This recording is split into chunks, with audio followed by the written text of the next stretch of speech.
আসসালামু আলাইকুম প্রিয় বাংলাদেশি ফুটবল প্রেমী। বাংলাদেশের দলে প্রবাসী প্লেয়ারগুলো আসার পরে আপনারা অনেকেই জানতে চেয়েছেন যে প্রবাসী প্লেয়ারদের কিভাবে কোন রুলে খেলানো হবে। যদিও এটি আলোচনাটি একটু খুব জটিল বা কোচকে এক্ষেত্রে অনেক দক্ষতার পরিচয় দিতে হবে।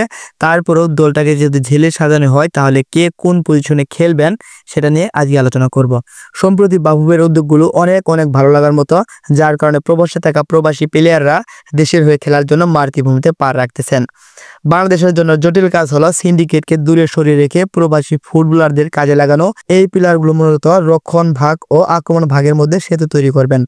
সাধারণত প্রতিপক্ষের আক্রমণ ভাঙা, বল কাড়ার জন্য টেকল করা এবং বল দখলে নিয়ে নিজের দলকে আক্রমণে সহায়তা করার কাজগুলো খুব নিখুঁতভাবে করবেন তারা পজিশনিং এবং গেম রিডিং এ ভালো, পাসিং এবং বল বিতরণে যথেষ্ট ভূমিকা রাখতে পারবেন। তাদের জন্য বাংলাদেশ শক্তি বেড়েছে রিডাবল। বর্তমানে সবচেয়ে কঠিন কাজ হবে কাকে রাখবেন আর কাকে রাখবেন না সেটা নির্ণয় করা। তারপরেও দেশি বিদেশিদের সমন্বয়ে তা নির্ণয় করতে হবে আমাদের। বাংলাদেশের জাতীয় দলের জন্য ভালো চয়েস মানে হচ্ছে এমন ফুটবলাররা যারা ধারাবাহিক অভিজ্ঞতা এবং আন্তর্জাতিক ম্যাচে চাপ সামলাতে সক্ষম। আজকের আলোচনায় আমি বর্তমানে সেরা চয়েসদের তালিকা তুলে ধরেছি এবং তাদের সম্ভাব্য রিপ্লেসমেন্ট যারা ভবিষ্যতে তাদের জায়গা নিতে পারেন বা ইনজুরি রোটেশন খেলতে পারেন। যেমন গোলরক্ষণের দায়িত্ব মিতুল মার্মা ও আনিসুর রহমান জিকোকে দেখা যেতে পারে। রাইট ব্যাক হিসেবে সাদুনকে দেখা যেতে পারে। সেন্টার ব্যাক হিসেবে তপি বর্মন, রহমত মিয়া এবং তারেক গাজী থাকতে পারেন এবং লেফট ব্যাকে ইসা ফয়সাল ও শাকিল আহমেদ তপুকে দেখা যেতে পারে। মিডফিল্ডার হামজা চৌধুরী, জামাল ভুয়া এবং হৃদয়কে দেখা যেতে পারে। অ্যাটাকিং মিডফিল্ডে যদি আসি, লেফট উইঙ্গে শাহরিয়ার ইমন এবং সেন্টার উইঙ্গে মুসালিন এবং রাইট উইঙ্গে মুজিবুর রহমান জনিকে দেখতে পারি। এদের সাথে আমরা যদি প্রবাসী প্লেয়ারদেরকে চিন্তা করি তাহলে মুজিবুর রহমান জনির পরিবর্তে কিউবা মিচেল খেলতে পারে, মুরসালিনের জায়গায় ফাহমিদুলও খেলতে পারবেন এবং শাহরিয়ার ইমনের জায়গায় আমরা সামিদ চুমকে দেখতে পারবো। ফরওয়ার্ড রাকিব হোসেন, ফাহমিদুল বা আলামিন বেটার চয়েস হতে পারে। এখন হামজা চৌধুরী মাঝে মাঝে সেন্ট্রাল ডিফেন্ডার হিসেবেও খেলেন, কিন্তু তার প্রধান শক্তি ডিফেন্সিভের দিকে। অতিরিক্ত পজিশন তিনি খেলতে পারেন, আর সেই অতিরিক্ত পজিশনগুলো হলো সেন্ট্রাল মিডফিল্ডার, রাইট ব্যাক এবং সেন্টার ব্যাক। তবে ডান পায়ে এই ফুটবলার গত 50 ম্যাচের মধ্যে 20টি ম্যাচে ডিফেন্সিভ মিডফিল্ডার হিসেবে খেলেছেন। রক্ষণভাগের দক্ষতা, বল করার পারদর্শিতা এবং প্রতিপক্ষের আক্রমণ ভাঙে দক্ষ এই Hamza Choudhury. High passing accuracy এবং বল বিতরণে পরীক্ষিত এই হামজা চৌধুরী খেলার পরিস্থিতি বুঝে সঠিক স্থানে সঠিক জায়গায় থাকেন। তার মূল পজিশন ডিফেন্সিভ মিডফিল্ডার। এই পজিশনে তার প্রিমিয়ার লিগ ও চ্যাম্পিয়ন লিগের অভিজ্ঞতা আছে। বাংলাদেশের জাতীয় দলে এই পজিশনে অভিজ্ঞতা ও টেকনিক্যালি দক্ষ খেলোয়াড় ঘাটতি আছে, যা হামজা চৌধুরী পূরণ করতে পারেন। বাংলাদেশের কোচ কাবরেরও যদি 4-3-3 ফরমেশন খেলেন তাহলে রাইট ব্যাক হিসেবে সাদুদ্দিন বা করিম হাসান স্মৃতিকে খেলানো যেতে পারে। যে করিম হাসান মূলত রাইট ব্যাক, তবে তিনি পজিশন চেঞ্জ করে রাইট মিডফিল্ড এবং রাইট উইং হিসেবেও খেলতে পারেন এবং সেন্ট্রাল ব্যাক হিসেবেও খেলতে পারেন। দক্ষ এই প্লেয়ার বাংলাদেশের জন্য একটা সম্পদ অবশ্যই বলতে হবে। তারপরে লেফট ব্যাক যদি আসি, লেফট ব্যাকে শাকিল আহমেদ তপু, ইসা ফয়সালকে দেখা যেতে পারে।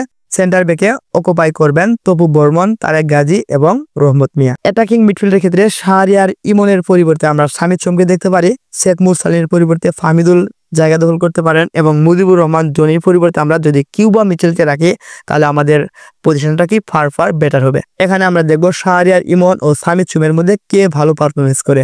যদি সামিদ চুম এগিয়ে থাকে তাহলে সামিদ চুম খেলবেন, অন্যথায় শাহরিয়ার ইমন চান্স পাবেন। অন্যদিকে শেখ মুরসালিন এই তরুণ এই প্লেয়ার খুব ভালো খেলে, তারপরও কিন্তু ফাহমিদুল ইসলামের সাথে প্রতিযোগিতায় পিছিয়েই থাকবেন। মুজিবুর রহমান জনি তিনি অনেকগুলা গোল মিস করেছেন, তার চেয়ে Cuba Mitchell far better performance করবে। কেননা সামিদ চম, ফাহমিদুল এবং কিউবা মিচেল এরা যেহেতু প্রবাসের বিভিন্ন নাম করা ক্লাবে খেলেছেন, তাদের অনেক দক্ষতা রয়েছে, তারা নামি দামি প্লেয়ারের সাথে খেলেছেন এবং ভালো কোচের ট্রেনিং করেছেন, তাই তারা বাংলাদেশের প্লেয়ারের চেয়ে ফার বেটার পারফরমেন্স করবেন। হামজা মাঠে থাকলে ডিফেন্ডাররা তুলনামূলকভাবে উপরে খেলতে পারবে, কারণ সে রক্ষণ ভাগকে কভার দেবেন। তিনি বল জেতার পর দ্রুত সঠিক পাস দিতে পারেন। বাংলাদেশের জন্য নতুন সুযোগ তৈরি হবে।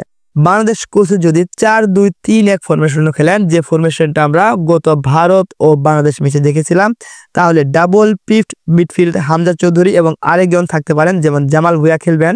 পিছনের শক্ত রক্ষণ, সামনে দ্রুত উইঙ্গার। তবে এখানে বলতে হবে কোচ যদি 4-2-3-1 ফরমেশনে খেলান তাহলে এই ডিফেন্সিভ মিডফিল্ড সেই আগের 4 জনই থাকবে, আর এই 2-এর স্থানে এখানে হামজা চৌধুরীর সাথে জামাল ভুয়াকে দেখা যেতে পারে এবং যে 3 জন যারা থাকবেন, 3 জন কিউবা মিচেল, সামিদ চম এবং ফাহমিদুল ইসলামকে দেখা যেতে পারে। এখন কিউবা মিচেল, সামি চুম এবং ফাহমিদুলের রিপ্লেসমেন্ট হিসেবে বর্তমানে বাংলাদেশে যারা খেলছেন, সামি চুমের স্থানে শাহরিয়ার ইমনও ভালো খেলতে পারবেন এবং ফাহমিদুলের স্থানে শেখ মুরসালিন এবং কিউবা মিচেলের স্থানে মুজিবুর রহমান জনি এবং আলামিন এগুলোও ভালো পারফরমেন্স করতে পারেন। তবে এদেরকেও হাফ টাইমে কিংবা গেমের শেষের দিকে এসে কিছু টাইম দেওয়া যেতে পারে। আমি এর পূর্বে বলেছি বাংলাদেশ প্লেয়ারের চাইতে প্রবাসী প্লেয়াররা ফার বেটার কিছু করতে পারবেন।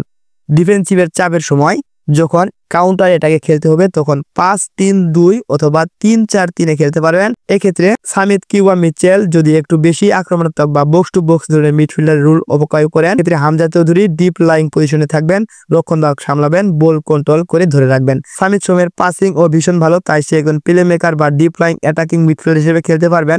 কিউবা মিচেল দ্রুত গতির ও শক্তিশালী প্লেয়ার হওয়ার কারণে তিনি বক্স টু বক্স মিডফিল্ডার হিসেবে খেলবেন, বল নিয়ে সামনে এগিয়ে যাবেন এবং আক্রমণে যুক্ত হবেন। এই তিনজন একসাথে খেললে মিডফিল্ডে ভারসাম্য আসবে। হামজা চৌধুরী রক্ষা করবেন, সামিদ সোম খেলা গঠনে সাহায্য করবেন এবং কিউবা মিচেল আক্রমণের পথ ধরে রাখবেন।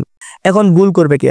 রাকিব হোসেন, আলামিন এবং প্রবাসী ফুটবলার ফাহমিদুল, এই তিনজন বাংলাদেশের ফুটবলে গুরুত্বপূর্ণ নাম। এদের প্রত্যেকেই আলাদা আলাদা পজিশনে এবং নির্দিষ্ট রুল বা ভূমিকায় খেলেন। তবে রাকিব হোসেন তার পজিশন সাধারণত রাইট উইং, তিনি আক্রমণাত্মক উইঙ্গার রুলে ভালো খেলতে পারেন। রাকিব মূলত ড্রিবল করে বল নিয়ে এগিয়ে যাওয়া, ক্রস দিয়ে এবং গোলের সুযোগ তৈরি করার কাজগুলো খুব ভালোভাবে করতে পারেন। তার গতি ও টেকনিক বাংলাদেশের আক্রমণের জন্য বড় একটা অবদান।